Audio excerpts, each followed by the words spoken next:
जरा आप कल्पना कीजिए, एक आदमी की मृत्यु होती है और वो नरक की यातनाएं झेलने के बाद एक बैल के रूप में जन्म लेता है। ये शुरुआत ही काफी भयानक है। है ना? उस बैल से दिन रात बिना थके काम लिया जाता है, उसे भूखा रखा जाता है और फिर एक दिन वो बीच सड़क पर तड़प कर गिर जाता है। और यहीं से कहानी में वो मोड़ आता है जहां शहर के लोग इकट्ठा हो जाते हैं। हाँ, बिल्कुल वही दृश्य। लोग उस मरते हुए बैल को बचाने के लिए अपने अपने व्रतों और तीर्थयात्राओं का सारा पुण्य उसे सौंपने लगते हैं, लेकिन कुछ नहीं होता। जो कि अपने आप में हैरान करने वाला है। सच में वो बैल उसी भयानक पीड़ा में फंसा रहता है। फिर अचानक भीड़ में से एक स्थानीय गणिका, मतलब एक वेश्या आगे आती है। वो कुछ ऐसे पुण्य के शब्द बुदबुदाती है जिसके बारे में उसे खुद भी नहीं पता कि वो क्या है। और पलक झपकते ही उस बैल को उस तड़प से मुक्ति मिल जाती है। अरे वाह, ये वाकई एक ऐसा दृश्य है जो आध्यात्मिक कर्मकांडों की हमारी पूरी समझ को हिलाकर रख देता है। बिल्कुल। मतलब शहर के सबसे धर्मपरायण लोगों का पुण्य विफल हो गया, लेकिन एक ऐसी महिला का अज्ञात पुण्य काम कर गया जिसे समाज शायद कभी पवित्र नहीं मानता। सही कहा। और यही आज की हमारी चर्चा का मुख्य विषय है। आज हम भगवद गीता के पहले अध्याय के महात्म्य से जुड़े एक प्राचीन और बेहद शक्तिशाली आख्यान की गहराई में उतरने वाले हैं। तो आज का हमारा उद्देश्य यह समझना है कि क्या सच में बिना बहुत ज्यादा कोशिश किए या बिना किसी गहरे अर्थ को समझे भी सिर्फ सुनने की क्रिया कोई आध्यात्मिक क्रांति ला सकती है? बिल्कुल, खास तौर पर उन लोगों के लिए जो आध्यात्मिकता के मार्ग पर अभी बस शुरुआती कदम रख रहे हैं, जिन्हें लगता है कि उनके पास ध्यान या तपस्या के लिए घंटों का समय नहीं है। इस चर्चा को आगे बढ़ाने के लिए हमें सबसे पहले इस धारणा को तोड़ना होगा कि ज्ञान सिर्फ किताबों में बंद अक्षरों का समूह है। तो शुरुआत कहाँ से करें? आज के हमारे स्रोत में शिव और पार्वती के बीच जो संवाद है ना, वो इस बात को बहुत ही तार्किक ढंग से समझाता है। उस संवाद में माता पार्वती एक बहुत ही स्वाभाविक सवाल पूछती हैं। वो कहती हैं कि शिव जी हमेशा शमशान की भस्म लगाते हैं, उनके गले में सांप है, मुंडमाला है, जो कि बाहरी रूप से मृत्यु और अपवित्रता के प्रतीक है। बिल्कुल।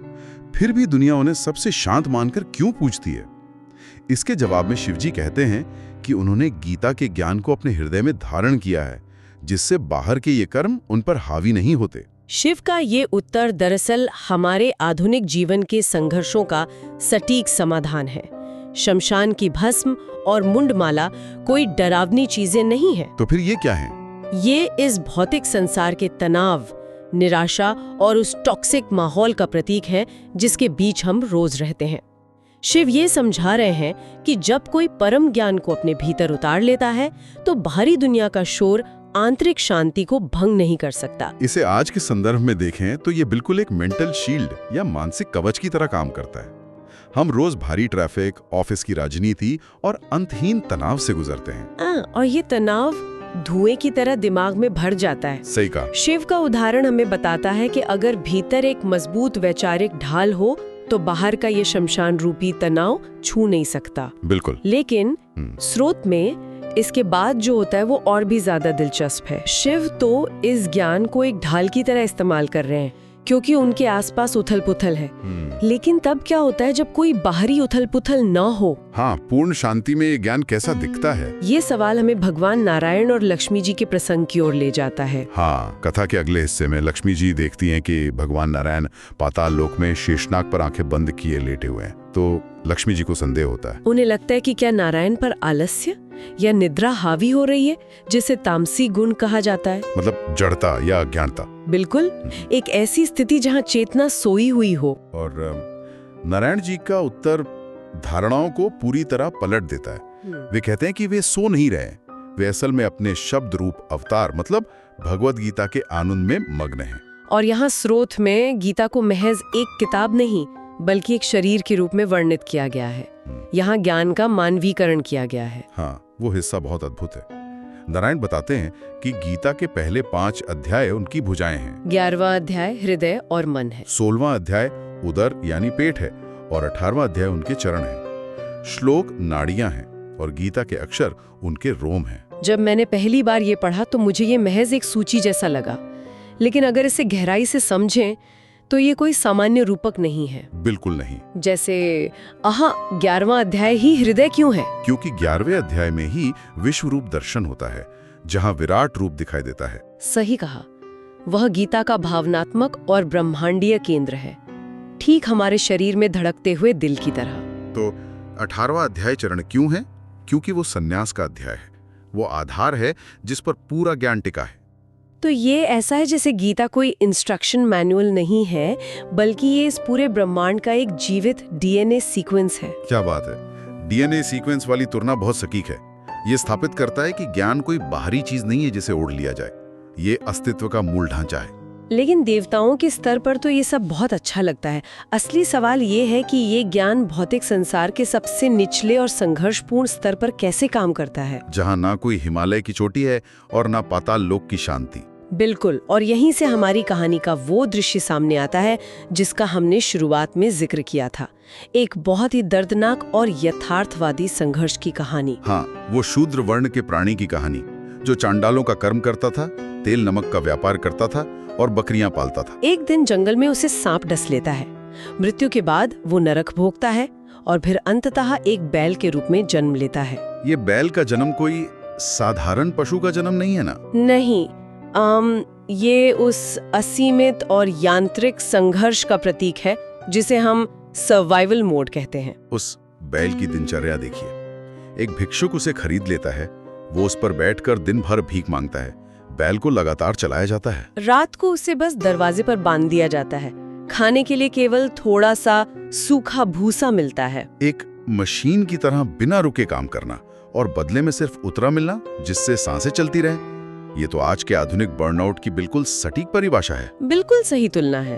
हम में से कितने ही लोग हैं जो रोज सुबह उठकर बस एक कोल्हू के बैल की तरह दौड़ रहे हैं, बिना किसी उद्देश्य के, सिर्फ जिंदा रहने के लिए। और इसी अंधी दौड़ में वो बैल एक दिन टूट जाता है। भूख और भयंकर थकान से वो जमीन पर गिर पड़ता है। लेकिन सबसे बड़ी त्रासदी ये है कि उसके प्राण नहीं छूटते, वो मौत और जिंदगी के बीच लटक जाता है। हाँ, यह एक ऐसी स्थिति है जहां प्राणी अपने कर्मों के बोझ तले इतना दब जाता है कि न आगे बढ़ पाता है और न दर्द से मुक्ति मिलती है। जब बैल जमीन पर तड़प रहा होता है, तब नगर के लोग इकट्ठा होते हैं। वे सब अपने तीर्थों का पुण्य उसे देने लगते हैं। लेकिन बैल की पीड़ा खत्म नहीं होती। मुझे स्रोत का यह हिस्सा बहुत खटकता है। इतने सारे लोग जो खुद को धार्मिक मानते हैं, अपना पुण्य दे रहे थे, तो फिर वो पुण्य काम क्यों नहीं कर रहा था? क्या उनके कर्मों में कोई कमी थी? कमी कर्मों में नहीं थी, बल्कि उस नियत में थी जिससे वे कर्म किए गए थे। ये समझना बहुत जरूरी है कि यांत्रिक रूप से किए गए कर्म कई बार काम नहीं आते। अच्छा। हाँ, नगर के लोग जो पुण्य दे रहे थे, उसके पीछे एक सूक्ष्म अहंकार छिपा था। यह एक लेन देन जैसा था कि देखो, मैंने कितने महान व्रत किए हैं, मैं अपना पुण्य इस बेचारे जानवर को दे रहा हूँ। ओह, मतलब एक ट्रांजैक्शन हो रहा था वहाँ। बिल्कुल, उनका ये आध्यात्मिक अहंकार ही उनके पुण्य को भारी और प्रभावहीन बना रहा था। जीवन और मृत्यु के इतने गहरे चक्र को तोड़ने के लिए शुद्ध ऊर्जा की जरूरत थी, जिसमें रत्ती भर भी मैं का भाव ना हो। और यहीं पर कहानी में वो गणिका प्रवेश करती है। जी, वो भीड़ देकर आती है और पूछती है, मामला क्या है? और जब उसे पता चलता है तो वो बिना सोचे अपना सारा पुण्य बैल को दे देती है। और ये कहते ही बैल के प्राण छूट जाते हैं, उसे तुरंत मुक्ति मिल जाती है। ये दृश्य समाज की स्थापित मान्यताओं पर एक बहुत गहरी चोट है। एक गणिका जिसे आदर नहीं मिलता, उसका पुण्य काम कर जाता है, जबकि बड़े बड़े व्रत करने वालों का पुण्य विफल हो जाता है। लेकिन सबसे बड़ा रहस्य तो इसके बाद खुलता है। बैल अगले जन्म में सुशर्मा नाम के एक ब्राह्मण के रूप में जन्म लेता है। उसे पूर्व जन्म की याद रहती है ना? हाँ, वो बड़ा होकर उस गणिका को खोजने निकल पड़ता है ताकि जान सके कि आखिर उसने ऐसा कौन सा महान पुण्य दिया था। वो गणिका से पूछता है, लेकिन गणिका का जवाब चौंका देता है। वो कहती है कि मुझे खुद नहीं पता कि मैंने क्या पुण्य किया है। यही वो बिंदु है जहां अहंकार पूरी तरह शून्य हो जाता है।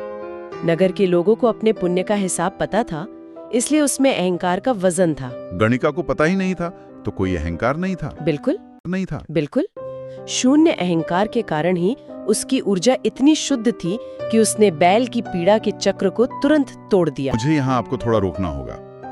ये तर्क सुनने में बहुत दार्शनिक लगता है, लेकिन क्या ये किसी जादुई टोने टोटके जैसा नहीं लग रहा? कैसे? गणिका बताती है कि उसके घर में एक तोता है जो रोज सुबह कुछ पढ़ता है और वो बिना अर्थ समझे उसे सुनती है। बस यही उसका पुण्य था। हाँ, हमने हमेशा सुना है कि अध्यात्म में नियत सबसे ज्यादा जरूरी है। अगर कोई पवित्र किताब को बिना एक शब्द समझे सिर्फ सुन रहा है और उससे मुक्ति मिल रही है, तो ये तो मैजिक स्पेल वाली बात हो गई ना। इसका तार्किक आधार क्या है? ये एक बहुत ही वाजिब आपत्ति है। इसे समझने के लिए हमें अवचेतन मन और ऊर्जा के स्वरूप को देखना होगा। अच्छा। स्रोत में ही इसका उत्तर अग्नि के रूपक से दिया गया है। अगर कोई आग को जानबूझकर छुए या अनजाने में, आग अपना काम करेगी, वो जलाएगी या गर्मी देगी ही। हाँ, ये तो है। इसी तरह शक्तिशाली ध्वनियों की अपनी एक स्वतंत्र ऊर्जा होती है।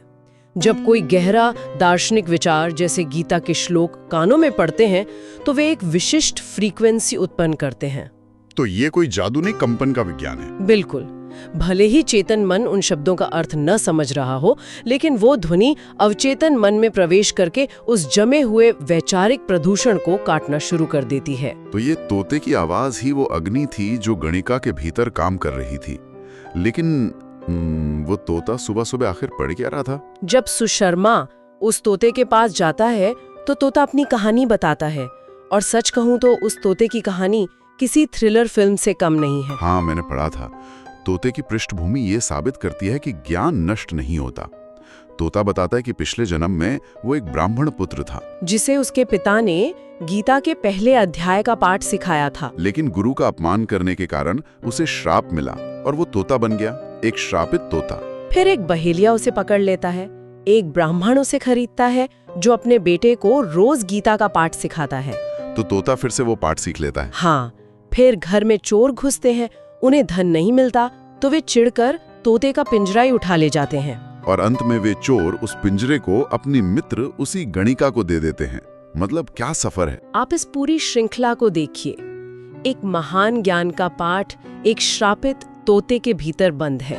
उसे बेचा जाता है, चुराया जाता है, और अंत में वो समाज के हाशिए पर रहने वाली गणिका के घर पहुंचता है। ये इस बात का प्रमाण है कि सच्चा ज्ञान कभी बाहरी परिस्थितियों का मोहताज नहीं होता। बिल्कुल। तोता रोज सुबह आदत के अनुसार पहले अध्याय का पाठ करता था और गणिका अनजाने में बिना अर्थ समझे उसे सुनती थी। ये कहानी उस धारणा को पूरी तरह ध्वस्त कर देती है कि आध्यात्मिकता के लिए हिमालय की चोटी पर जाना होगा।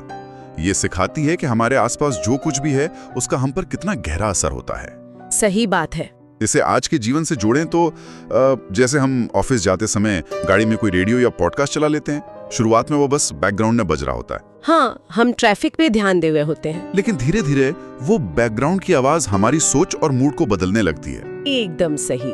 अनजाने में किया गया ये श्रवण पहला कदम है। बैल की मुक्ति इसी अनजाने श्रवण से उत्पन्न हुए पुण्य से हुई।